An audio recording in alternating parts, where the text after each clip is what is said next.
«Фотагра» было одним из первых предприятий, которое в массовом масштабе начало применять культуру инвитро для того, чтобы производить высококачественный, свободный от вирусных заболеваний семенной картофель. Интересный генетический материал, который они могли бы использовать, российских сортов имеется в виду, который они могли бы использовать для своей селекционной работы во Франции.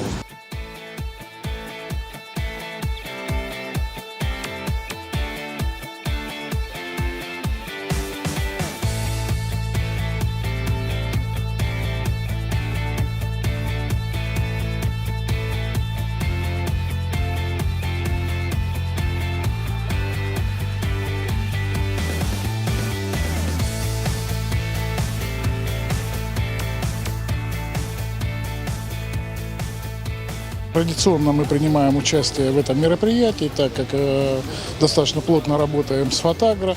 Этим мероприятием всегда довольны.